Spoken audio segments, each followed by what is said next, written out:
Nous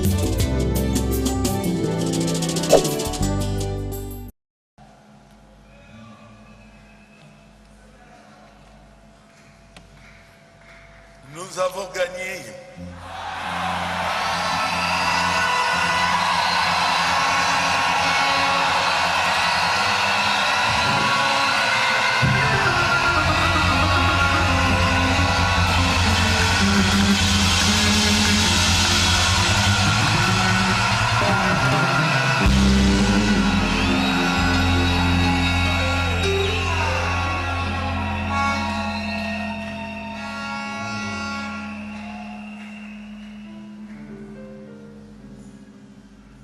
J'ai appris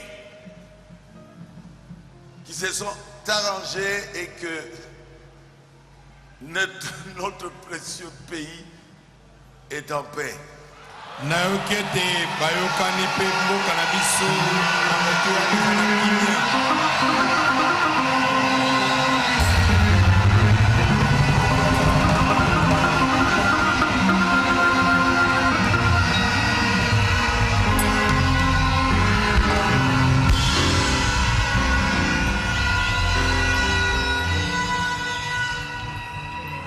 Vous pensez que c'était facile? Oui.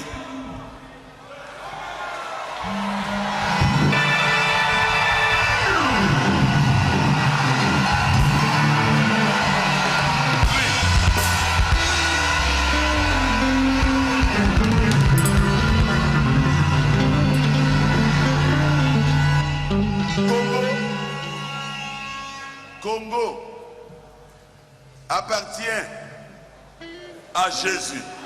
Congo ezali à Yesu.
Atalisanga nzela ya bomoi, apesanga bolingo ya banguna na ngai.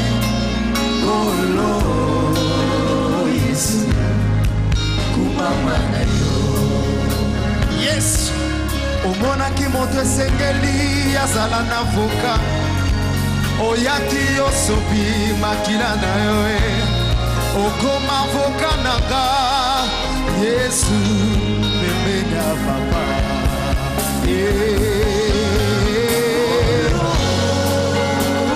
Yo nde mosali bikamwa, lokola yo azana nyatombola mosapi to omona ye, oza se yo moko Yesu. Yo wana nzamba bwabuti nzambe na ngare, zika na kumisa yo na tombo lelo, zika na sanjo na yo Yesu nanga. Yawe nanga, Yawe nanga, talati nanga na tombo lima moko nanga. Yamba na totombo lima moko likolo, toyembela oya zali likolo na nyonso e.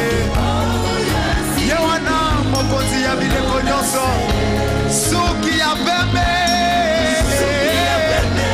ekomi mate, azali nzambe.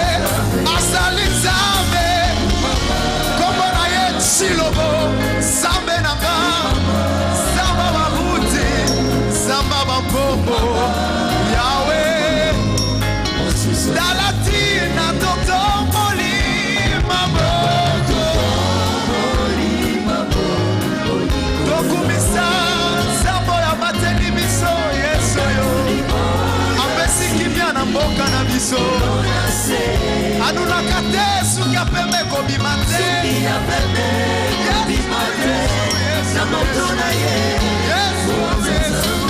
kuma makolo kumama nzamba beka ye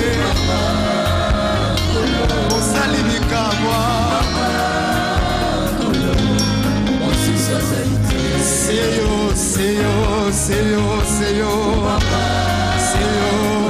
yo wana nzambe nanga tika nanu nayembela yo nzamba beka ye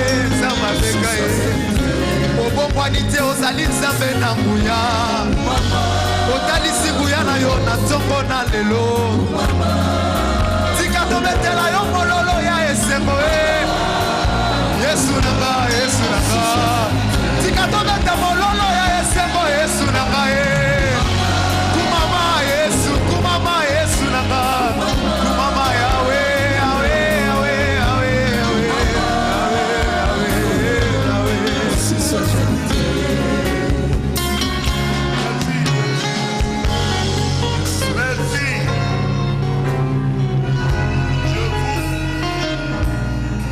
Vous avez annoncé ça le 1er janvier 2016.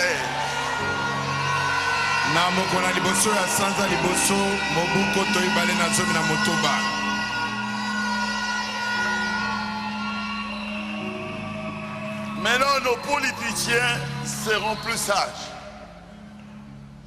Sikoyo bapolitien na biso bakoza na bwanya koleka. Ils ne voudront plus qu'une seule goutte de sang de leurs compatriotes congolais puisse tomber. Bakosepela te ete atali tanga moko makila ya baninga na bango bana mboka Congo ekwe na se. Dieu a écouté vos prières. Nzambe ayoki mabondeli na bino.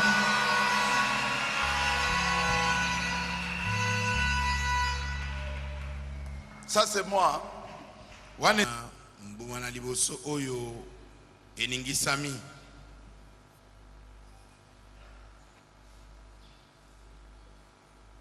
Levez-vous. Botelema. Lévitique 23. Balewi mokapo ya tukumbaye na misatu.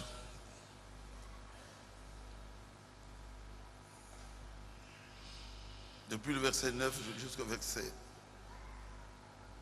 11. Kobanda nzela libwa kino nzela zomi na moko.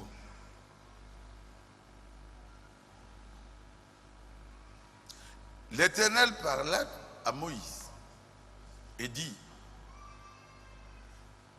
parle aux enfants d'Israël et tu leur diras, quand vous serez entrés dans le pays que je vous donne et que vous y ferez la moisson, vous apporterez au sacrificateur une gerbe.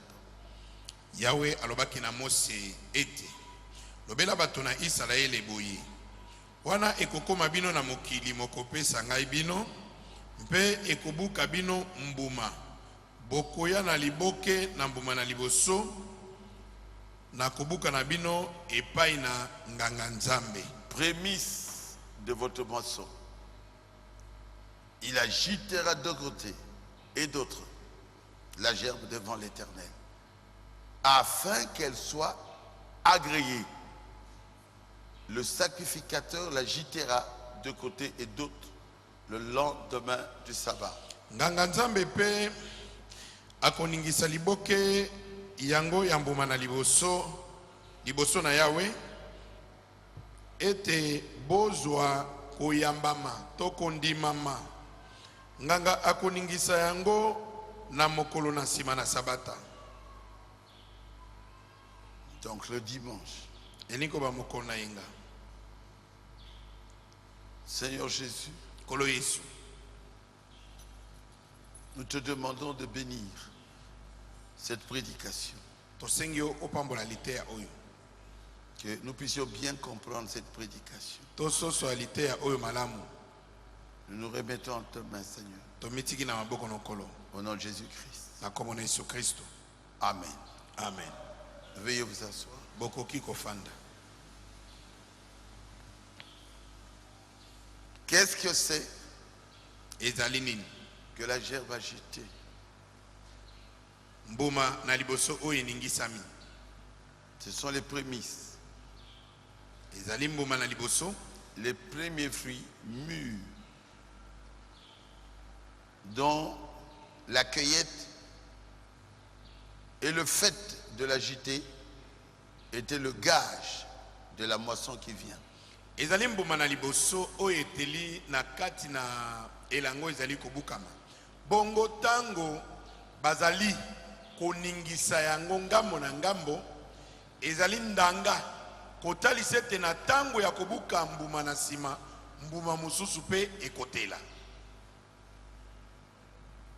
Suivez-moi très bien. Landa ngai malamu. Veut dire quand on plante, elingi kobete tango bakoni, par exemple les maïs, ndakisa masangu, et vous arrivez à la moisson bokomi na tango ya kobuka mbuma, et vous récoltez les prémices, bobuki mbuma ya liboso, les premiers fruits mûrs mbuma ya liboso oyo eteli de cette moisson-là. na tango ya kobuka mbuma wana, Et vous donnez au sacrificateur, oye nango epai na nganga nzambe, et le sacrificateur donne cela à Dieu. nganga nzambe akabi yango mbeka na nzambe, Il agite akoningisa yango à gauche, ngambo na mwasi, à droite, ngambo na mobali, et ces prémices appartiennent à Dieu. pe mbuma na liboso wana ezali ya nzambe. Et ces prémices montrent quelle sorte de moisson vous aurez. Pe mbuma na liboso wana ezali kotalisa lolenge nini ya mbuma yo okobuka Par la suite. na sima.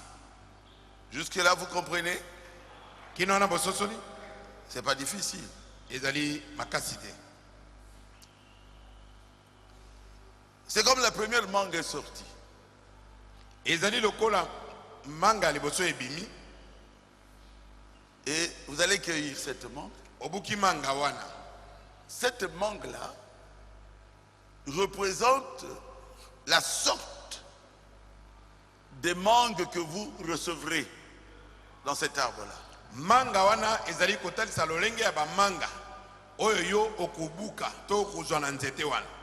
Moi, j'aime simplifier les choses. Ngai nalinga koloba makambo na ndenge ya pete. Si vous avez compris, dites Amen. Soki ososoli loba amen. C'est comme ça. Ezali bongo. C'est ça la gerbe agitée. Mbuma na liboso eningisami yango wana. La gerbe qu'on agite, c'est une gerbe prémisse. Liboke na mbuma oyo bazali koningisa ezali mbuma oyo ebukami liboso. C'est comme si ce fruit qu'on agite vous donne un message. Mes petits frères seront comme moi. Ezali neti ete mbuma na liboso oyo baningisi wana ekopesa bino sango moko koloba ete baleki na nga mpe baza na nsima baza koya. Ils seront comme moi. Bakozala mpe lokola ngai. Ils doivent être comme moi. Batindami kozala lokola ngai. Je crois que je serai très court. Nakanisi na koloba na mokuse. C'est très simple. Ezali pete. Très simple. Pete mingi. Prenons Jésus. Tokamata Yesu. C'était un type de Jésus. Ezalaki elilingi ya Yesu. Dieu Nzambe a fait, a semé, et il récolte Jésus. Nzambe akonaki mpe abuki mbuma Yesu. Jésus est un prémisse. Yesu azali mbuma ya liboso.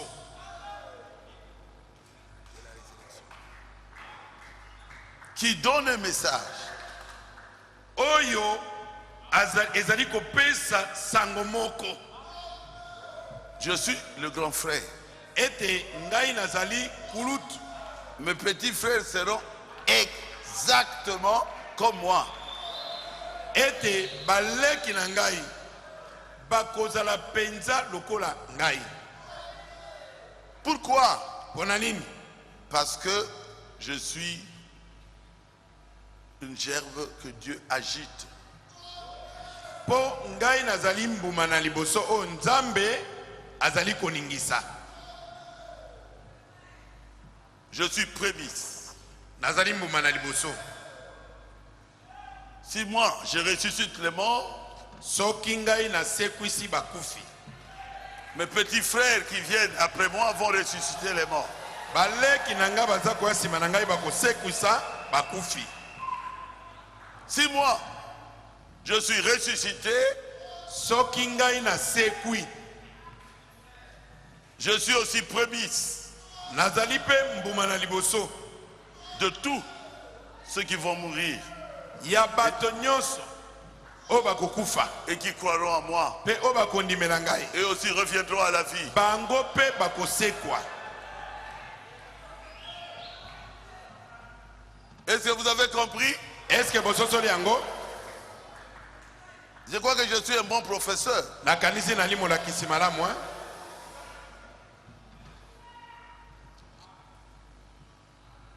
Le prémisse montre Mbuma na liboso etalisaka les fruits qui vont venir. lolenge na mbuma oyo ekoya na sima. Ah, mais pasteur Barouti, c'est seulement Branham, c'est seulement Jésus qui est prémisse. Mais mokenge baruti kaka Yesu ye moko nde aza mbuma liboso? Non, vous avez mal compris. Te ososoli mabe. Mais mal compris. Ososoli penza mabe. Là, c'était un type. Wana ezalaki elilingi. La réalité, c'est en Christ. Na bosolo nango ezali kat na Kristo. Je vais vous donner deux exemples seulement de Paul qui nous parle des prémices. Na kopesa bino Qu'il ndakisa connaissait. mibale ya Polo oyo azoba biso likona mbuma na liboso oyo ayebaki. Vous êtes avec moi? Amen. Prenez Romains 11:16. Kamata baloma zomi na moko zomi na motoba. Paul parle d'une prémisse. Polo azoba na tina mbuma na liboso.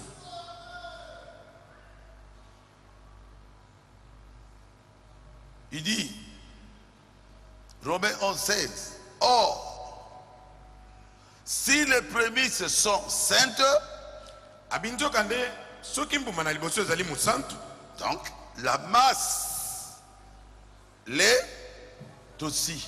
elingo bete lisanga na nyonso eza na sima ekozala pe musantu. Quelqu'un peut dire Amen? Amen. Et prenez Romains 16, Kamata baloma zomi na motoba 5. nzela mitano. Saluez aussi l'église qui est dans leur maison. Pesa pe losambo ezali na ndako na bango mbote. Saluez Epaïnette, Pesa mbote na Epainet mon bien-aimé, olingami na ngai qui a été pour Christ. oyo azalaki mpo na Kristo. Qui? Quoi? Les prémices de l'Asie. Mbuma na liboso ya bomoi De l'Asie. ya Azia, De l'Asie. ya Azia. Quand Paul est allé prêcher en Asie, Tango Polo akei kote na Azia, les premiers fruits de l'Asie, il les appelle comment? Prémices. mbuma na liboso ya Azia abengi bango premise. Puisque les prémices de l'Asie étaient bons, Lokola mbuma na liboso ya Azia ezalaki malamu, donc elingi koloba les gens qui viennent de l'Asie là-bas, saluez-les. bato Ils seront bons aussi. oyo bakouta na Azia kuna pesa bango mbote bakozala pe malamu. Et il a cité le nom. Atangi kombo. Vous avez vu ça? Omoni yango Et Païnette, Epainet c'est prémisse. azalaki mbuma na liboso de l'Asie. ya Asia. Et pas était Jésus? Est-ce que Painete aza Yesu? Non, non, non. Te. C'est le premier fruit Azali mbuma na liboso. que Paul a eu O Paul azwaki en Asie. na Asia. Acclamez le Seigneur Jésus. Betela nkolo Yesu Kristo maboko.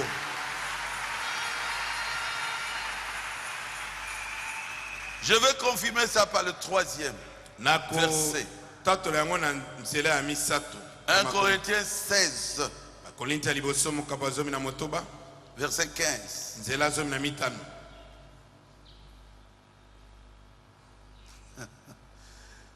Il dit, vous savez que la famille qui? De Stéphanas. Abi boyebe tilibota na Stéphanas. Et quoi? Les prémices de quoi?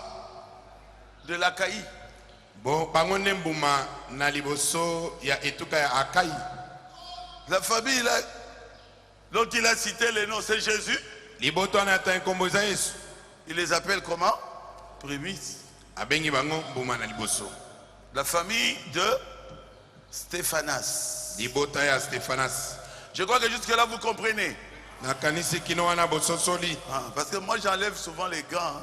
Po ngai na longola baga mingi mingi. Dieu m'a créé comme ça. Nzambe asala ngai bongo. Un homme comme Jésus avant Jésus, ça n'existait pas. Motolokola Yesu, liboso na Yesu, atikala kozala te. Ouvrir les yeux des aveugles. Kofungola miso na bakufa Faire miso. marcher les boiteux. Kotambusa batengumi.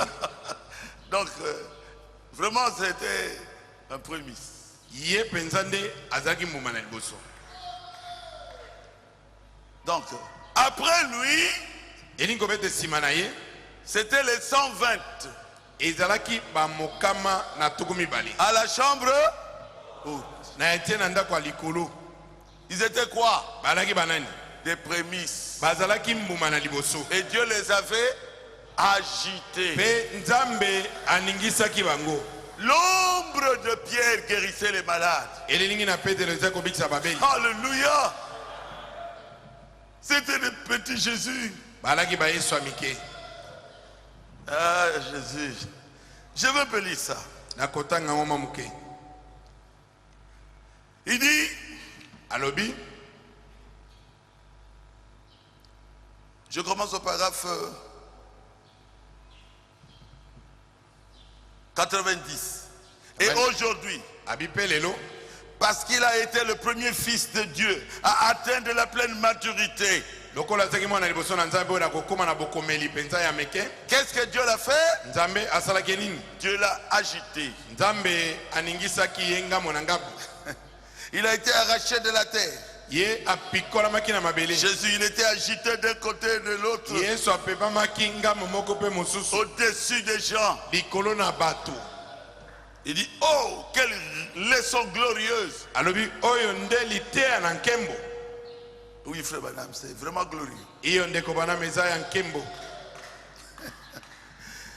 Ah, le premier Moto na liboso qui avait atteint la pleine maturité, oyo akomaki na kokomela penza meke, qui a été adopté par le Père. oyo apesamelaki lokuma bomwana na tata. Dieu l'avait agité au-dessus des gens. Nzambe apepaki ye likolo na bato. Amen. Amen. Il s'agissait des prémices. Awa ezaki nde likambo ya mbuma na liboso. Oui. I. Et il a été agité. Jésus a été agité Aningisamaki de côté et d'autre, ngambo moko pe ngambo mosusu. au-dessus de la semence promise. Likolo na momboto ilakami. Vous êtes la semence promise. Bino bozali momboto o ilakami.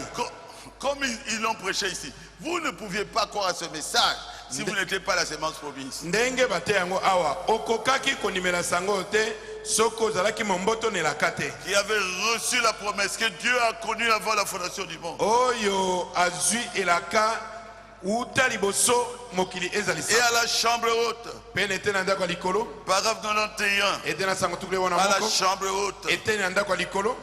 il a été agité d'un côté Aningisamaki et d'autre ngambo moko pe le mosusu. jour de la Pentecôte. Na moko na nkitela. Lorsqu'il vient du ciel, un bruit, comme une agitation, comme un vent un peu tué.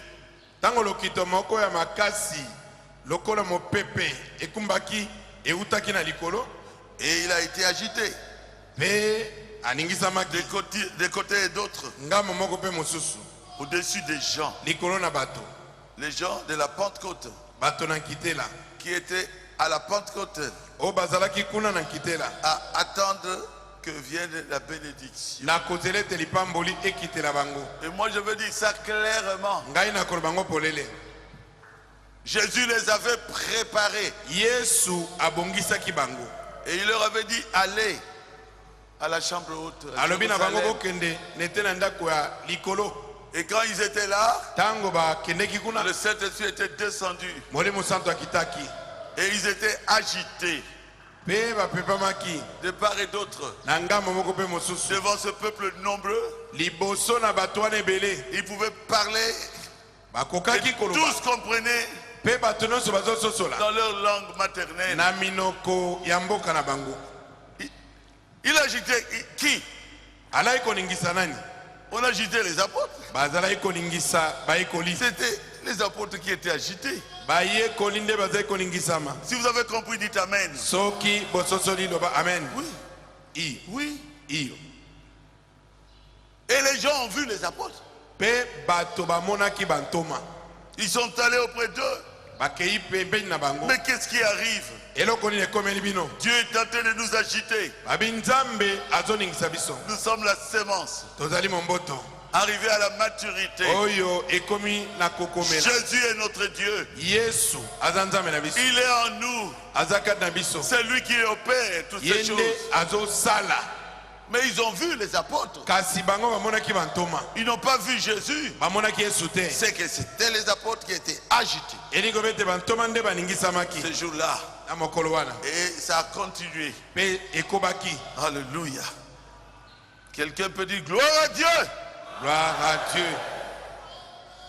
Oh frère Baroudi, nous n'avons pas compris. Qu'est-ce que vous n'avez pas compris? Oh ndeko ba to sosolite. O sosoli te. C'est très clair. Ezali polele koleka.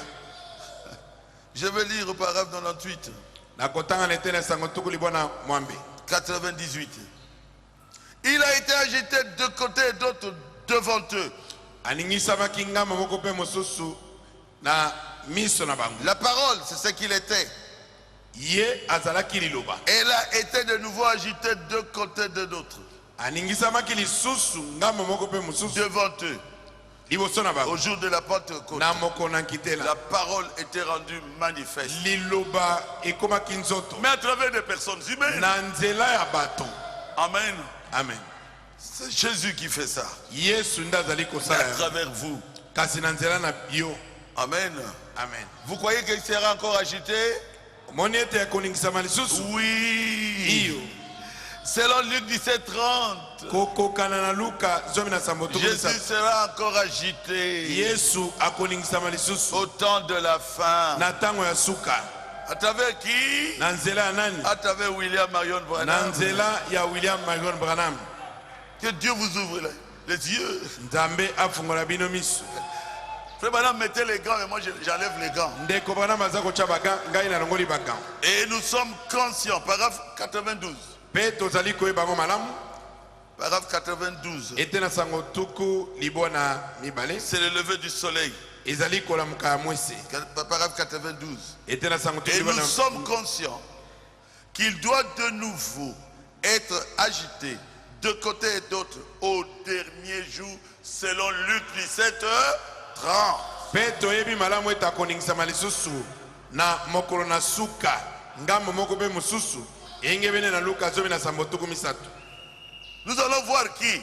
Tokomona nani? William Branham. Tokomona William Branham. Selon Luc 17:30, c'est William Branham. Kokokana na Luka zomi na sambo tuku Et misatu. William Branham Ezali sera William Branham. agité Pe William Branham akoningisama au-dessus du peuple, likolo na bato faisant des grandes œuvres kosala misala minene que seul les apôtres avaient fait. oyo bobele bantoma Que basalaka seul Jésus avait fait. oyo bobele yesu asalaka C'est Jésus qui est agité. ezali yesu nde azali À koningisama travers un homme, William Marion na Branham. nzela ya moto William Marion Branham Et le premier, c'est William Branham. kasi mbuma na liboso ezali William Et Branham quand vous regardez William Branham, mpe soki otali William vous Branham voyez le premier, ce que le premier est.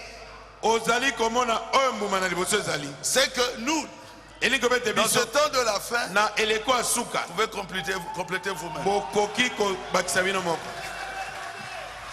Amen. amen Si notre prémisse soki mbuma na premier liboso na fruit. biso mbuma na liboso est comme Dieu, ezali lokola nzambe c'est William Marion Branham. ezali William Marion C'est Branham lui notre prémisse. ye nde mbuma na liboso na biso Cela signifie elingi koloba il y a beaucoup de William Branham qui viennent. ete ba William Branham ebele baza koya Est-ce que c'est clair? est-ce que eza polele C'est pas tellement difficile. eza penza makasi te Non. te Oh, j'écris au message. o nga na ndimeli sango na Mais ta où sont les miracles wapi bikamwiseli que le prémisse avait? oyo mbuma na liboso bazaki na yango Nous ne croyons pas que vous êtes dans la moisson. biso tondimi te ete yo ozali kati na mbumu oyo esengeli kobukama Que Jésus a planté dans ce temps de la fin. na elanga oyo yesu akoyi na ntango ya suka Parce que mpo le premier fruit qu'il a cueilli, mbuma na liboso abukaki tu ne peux pas l'atteindre. yo ozokoka kokóma na yango te Ah! Vous verrez là. Vous allez tromper qui? yo okokosa nani Est-ce que ma leçon est difficile? lita na ngai eza mpasi C'est le même manguier. ezali nzete na manga kaka moko On prend le premier fruit de l'âge de la Odyssée. mbuma na liboso ya eleko na laodikia On goûte ça, dit, bameki yango ça goûte bon. Hein? babi me eza kitoko hein? Alléluia. elenge Et la mécanique. azali na esaleli Et il avait frère Branham aussi quoi? La ndeko dynamique. bana azaki mpe na nguya Oh, la Bible dit. o bible La elobi Bible dit. o bible elobi La Bible dit. o bible Mais elobi tout le monde peut le dire. moto nyonso akoloba yango C'est pas vrai? eza solo te Oh, William Branham a dit. o William Branham alobi William Branham a dit. William Branham alobi William Branham a dit. William Branham alobi Personne peut. Tout le monde peut le dire. moto nyonso akoloba yango Jésus.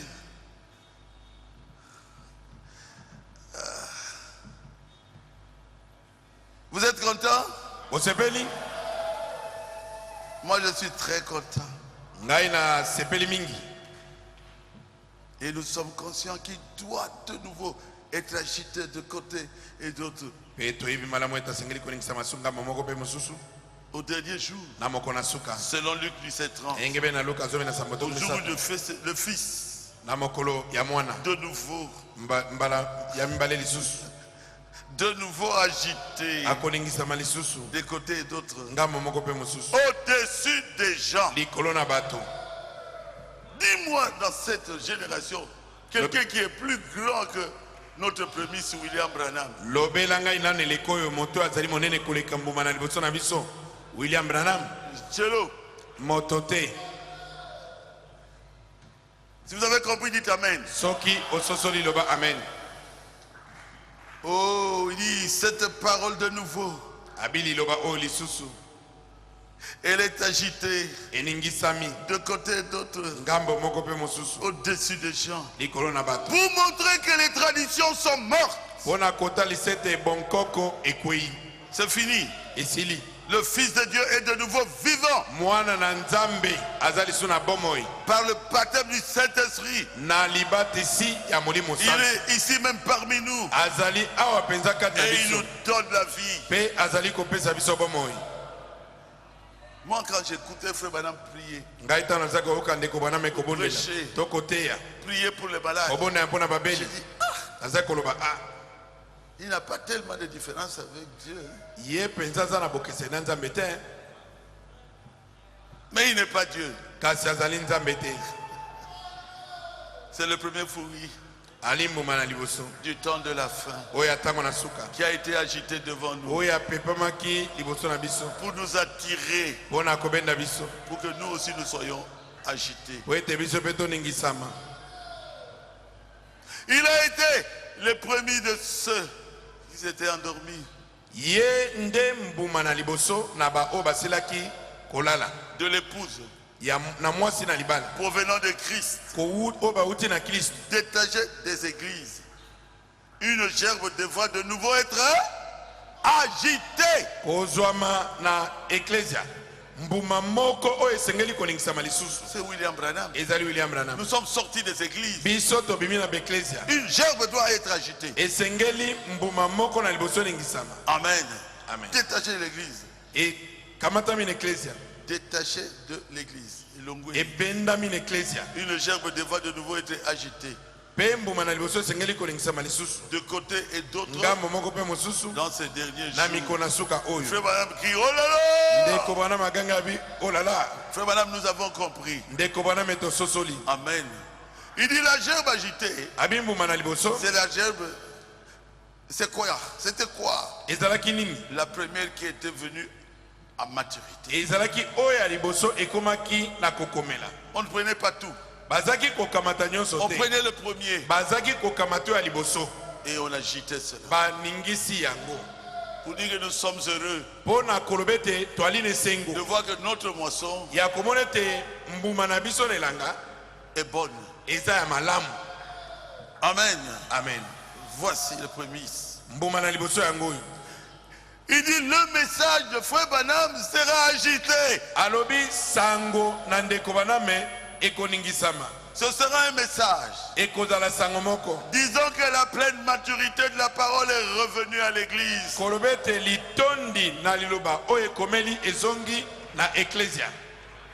La pleine maturité. Vous n'êtes plus des enfants. Vous n'êtes plus des lionceaux. Vous êtes des lions. L'épouse doit atteindre la pleine maturité. Mais quand vous avez la pleine maturité, vous êtes exactement comme la gerbe qui a été agitée. Pourquoi? Parce que vous avez le message. Vous devez avoir quoi?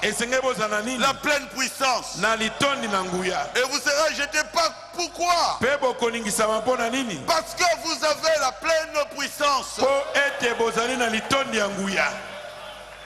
Le monde est capable de voir ça. Même s'il ne croit pas. Vous êtes agité au-dessus d'eux. Au stade Tata Raphaël. C'est comme ça. Qu'est-il éveille ou non?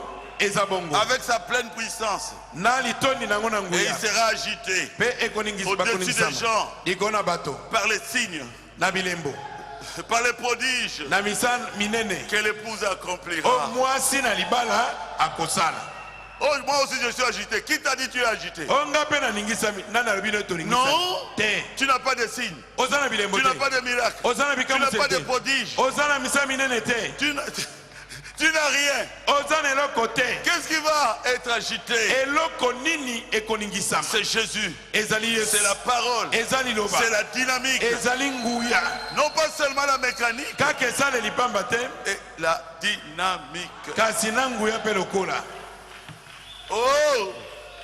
Est-ce que c'est accompli? Oui, monsieur. Je veux vraiment être humble. C'est accompli. Oh là là. L'épouse est agitée devant les gens. Frère Branham cache cela. Et il dit au paragraphe 99. Lis. Je connais une église qui 3 points de suspension. Eh bien moi aussi, il cache. J'en connais une. Vous voyez, moi je ne cache pas. Je connais une église qui est agitée au-dessus des gens. C'est Baruti Tabernacle. Qui a la puissance, le baptême du Saint-Esprit, la guérison divine, la puissance de Dieu. Comme au temps des apôtres. lokola na tango na bantoma Comme au temps des apôtres. lokola na tango na Vous bantoma êtes agités devant les gens. bozali koningisama likolo na bato Mais Dieu ne prend qu'un seul. kasi nzambe azwaka Et moto il moko agite. mpe azoningisa Il ye agite. azoningisa ye Alléluia. amen Ah, j'ai terminé ma prédication. nasilisi liteya na Il ngai dit, nous allons bientôt rentrer. alobi tozali kobima kala mingi Nous te retourner à Tucson tokozonga na tukson cet après-midi après nsima la na zango prédication. nsima na liteya Si j'ai une grande Cadillac, soki nazali na une grande kadilaka Cadillac, monene toute neuve, voiture kadilaka monene ya sika et les banquettes seraient toutes en pot de daim, mpe en pot de daim. mpe bakwiri nango na kati nyonso esami na poso ya din Les cuirs les plus souples. ezali cuire oyo ezalaka pepele makasi C'est pete doux, eza confortable. bopolo mpe ezalaka kitoko mingi Et les planchers seraient en pelucheux. mpe planche nango ezali Naïvité. ndenge balobi wana peliche Le volant serait nickelé. donc tapi nango ya peliche Volant. bongo yenda nango ya kitoko lisu koleka Donc des clous décoratifs en diamant et en or.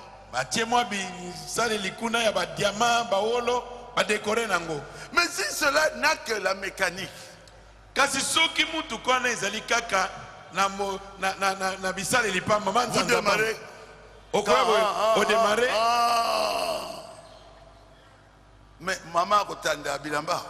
ezali ka ekokoma bisika kotanda ya bilamba À quoi sert la mécanique si la dynamique n'est pas là? manzanza ya pamba mosala nango nini soki moteur ezali te Oh frère Banamadi, frère Banamadi, frère Banamadi. o ndeko bana mabi ndeko bana mabi Où ndeko bana est mabi la puissance qui était dans frère Branham? wapi nguya oyo ezalaki kati na ndeko bana Et dit maintenant, alobi sikoyo quand vous essayez ntango ozomeka de le démarrer, kopelisa yango rien.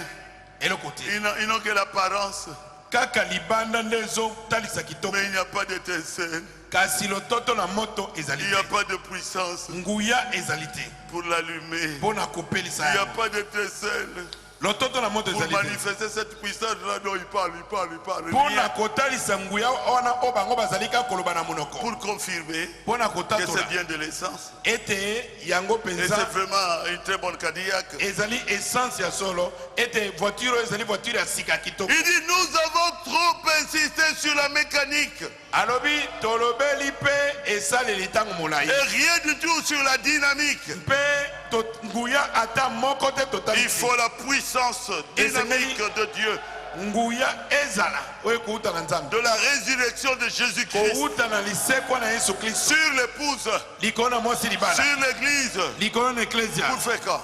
pour manifester et pour accomplir Pour montrer. pour montrer que ceci est de ceci est bien de l'essence Peut-être vous mettez un bidon d'essence, mbala mosusu okotia bidon moko ya essence mais ça pourrait être peut-être quoi? ekoza ça pourrait être peut-être de l'eau De l'eau. ekozamba mosusu Voyez-vous? mai bomoni yango Nous voulons des preuves. biso tolingi ndanga emonisama Allons au stade, nous voulons des preuves. tokende na stade tolingi ndanga Aujourd'hui, vous savez lelo oyo boyebi de quel côté se trouve Dieu. ngambo nini nzambe azali Dieu est de votre côté. nzambe azali na ngambo na bino Nous sommes une gerbe agitée. tozali mbuma oyo eningisami Nous sommes des prémices tozali mbuma na liboso que les autres peuvent regarder. oyo bato mosusu bakoki kotala Pourquoi? mpo na nini Nous avons été adoptés. mpo topesameli lokumu ya bomwana Nous avons atteint la maturité. tokomi kino na kokomela Quand nous signons, ntango totie mokolo to même si vous allez voir notre Père, atokei komona tata na biso ça ne changera pas. akolongola eloko te Quand nous disons qu'il y aura la paix au Congo, soki tolobi kimia ekozala na kongo même si vous allez vers le diable, atokei epai na diable, zabolo il dira laissez cet homme-là. akoloba botika mobali wana Il a atteint la maturité. ye asi akomeli Dieu l'a adopté. nzambe apesi lokuma bomwana C'est une gerbe agitée. azali mbuma oyo eningisami Que Dieu vous bénisse. nzambe apambola bino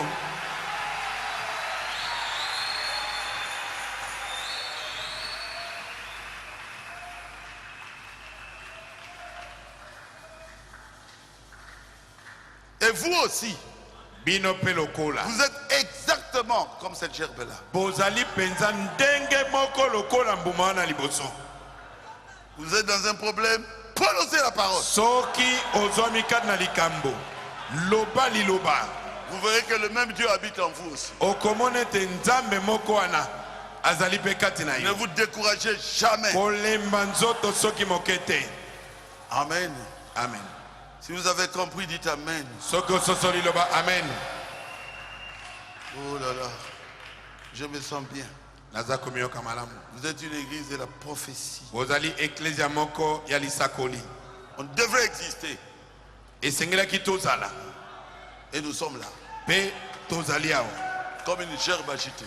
Lokola mbuma na liboso ezali kopepama. Et Jésus vit en nous. Pe Yesu azali kobika kati na biso. Et c'est lui qui produit les miracles. Pe yenda azali kosala makamu isi. Pour montrer Pona kolakisa. quelle sorte de vie nous avons. Lolenge na bomo nini o tozali na yango.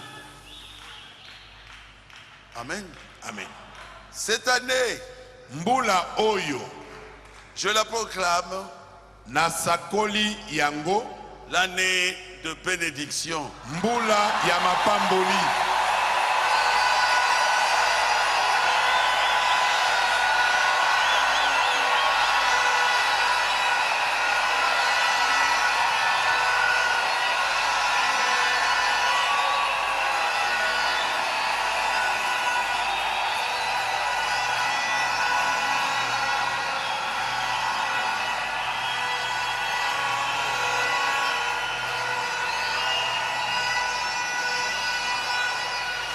Embrassez celui qui est à côté de vous et dis-lui, c'est une année de bénédiction. Yamba moto azali pembeni na yo. Loba na ye mbula oyo ezali mbula ya mapamboli.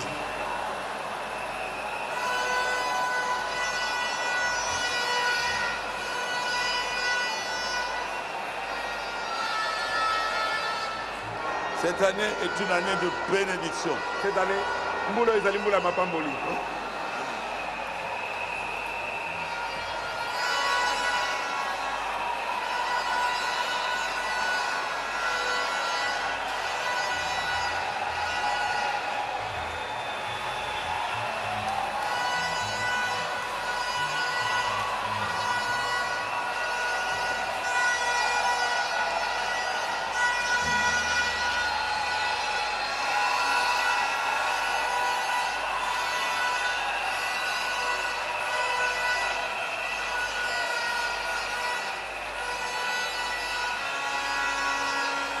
Frère Branham dit Ndeko Branham alobi boye dans Shalom, nalité ya non, pourquoi les gens sont si ballottés? nalité na mosakoli pona nini bato bazali kotenga tenga boye. Cette nouvelle année, Alobi mbula oya sika c'est un nouveau tournant dans le temps. ezali kozwa direction mosusu na kati na tango. Je crois que nous sommes en train de vivre un jour merveilleux. Na banzi ete tozali kati na kobikela mokolo moko ya malamu Et glorieux. pe mokolo moko ya nkembo.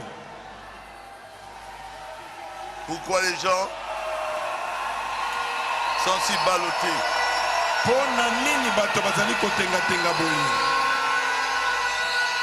Le 1er janvier, Na mokolo na liboso sanza liboso pourquoi les gens sont si ballottés? Il dit, pona nini bato bazali kotenga tenga boye. cette nouvelle année, abimbulo ya sika c'est un nouveau tournant dans le temps. ezali nzela mosusu ya sika tokamati na kati na tango. Et je crois que nous sommes en train de vivre en un jour merveilleux nazala konime te toali kobika na mokolo moko ya malamu et glorieux, pe mokolo moko ya nkembo où l'occasion est donnée aux gens de voir les ombres de la venue du Fils de Dieu. oyo libaku epesameli bato ya komona bililingi na koya ya mwana na nzambe. Amen. Amen. Et ils disent encore ceci, alobi lisu boye dans Apocalypse, na emoniseli chapitre 4, mokapo ya minei le 31 décembre toujours. kaka na mikolo tukumisatu na moko. Il dit, je souhaite à chacun de vous Abina tombeli na moko moko na bino. la nouvelle année la plus réussie. Mobu ya sika oyo ya kolonga makasi koleka.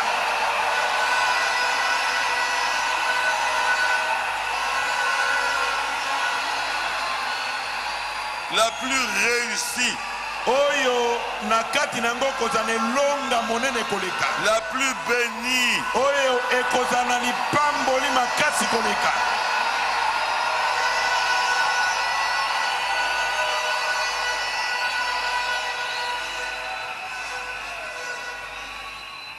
Que Dieu soit avec vous. Nzambe azalelongo na bino. Puissiez-vous croître Ete bokoka komata. à la fois physiquement, Kokola kati na nzoto. spirituellement, Na molimo. financièrement Na mosolo. et matériellement. Pe na bozwito biloko. Tout ce que Dieu peut vous apporter, Nyonso nzambe akoki kopesa yo. je prie Na bondeli. qu'il le fasse. Apesa yo yango. Amen.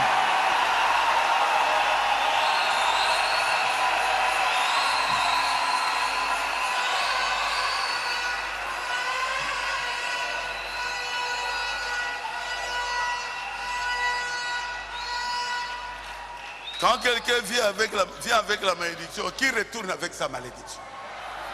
Tango moto amemeli yo elakeli mabe. Azonga na elakeli mabe na ye.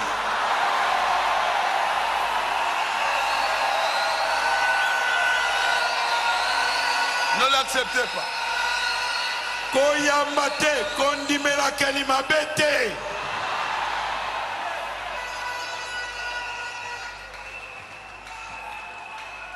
Amen. Amen. Levez-vous et ouvrez vos Bibles. Botelema pe bofungola ba Bible na bino. Deutéronome 28. Deutéronome tukumi bale na mwambe. Comment? Oh, tu vas mourir. Dis-lui. O okokufa. Retour à l'expéditeur. Loba na ye yomoko.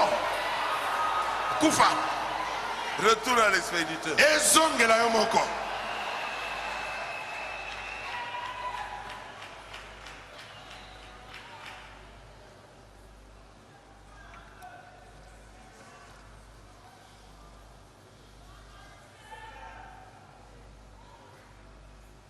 Depuis le premier verset jusqu'au 14e.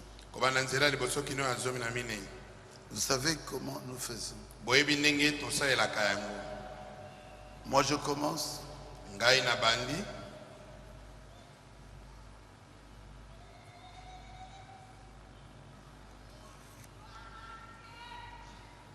Et vous lisez après moi. Ngai na bandi molongo liboso bino na molongo mibale. Si tu obéis à la voix de l'Éternel ton Dieu en observant et en mettant en pratique tous ces commandements que je te prescris aujourd'hui, l'Éternel ton Dieu te donnera la supériorité sur toutes les nations de la terre.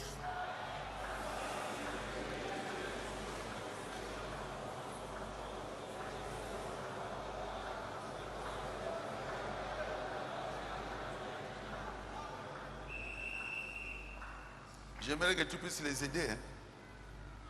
Tu seras béni dans la ville. Tu seras béni dans les champs.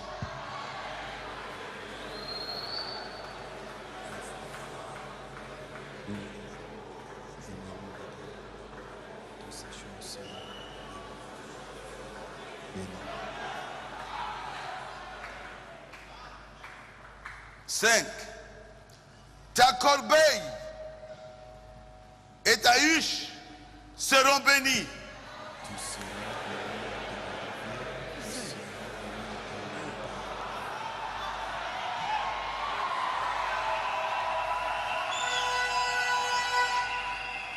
L'Éternel te donnera la victoire sur tes ennemis qui s'élèveront contre toi. Ils sortiront contre toi par un seul chemin et ils s'enfuiront devant toi par 7 chemins. L'Éternel ordonnera à la bénédiction d'être avec toi dans tes greniers et dans toutes tes entreprises.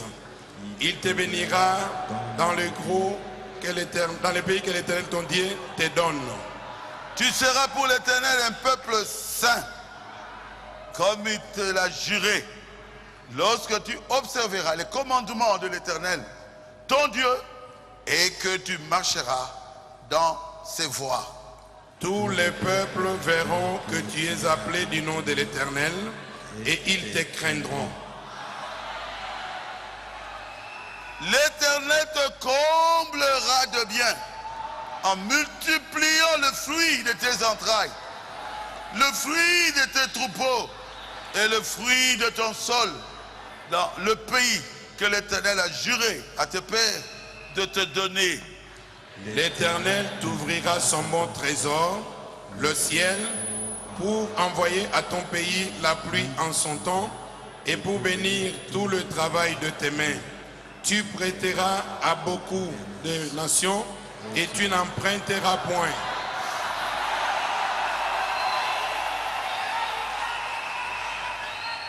L'Éternel fera de toi la tête et non la queue. Tu seras toujours en haut et tu ne seras jamais en bas. Lorsque tu obéiras au commandement de l'Éternel ton Dieu que je te prescris aujourd'hui, lorsque tu observeras et les mettras en pratique. Et que tu ne te détourneras ni à droite ni à gauche de tous les commandements que je vous donne aujourd'hui pour aller après d'autres dieux et pour les servir.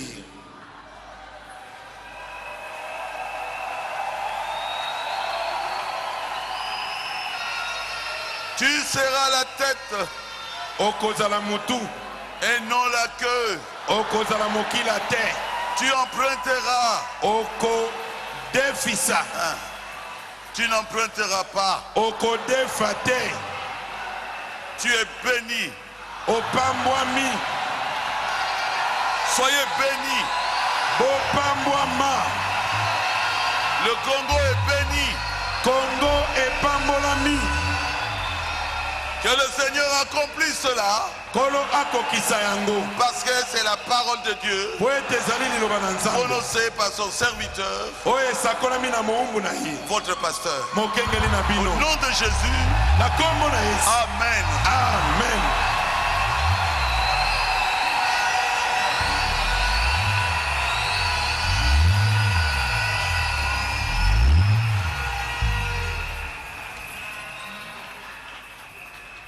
Bonne année.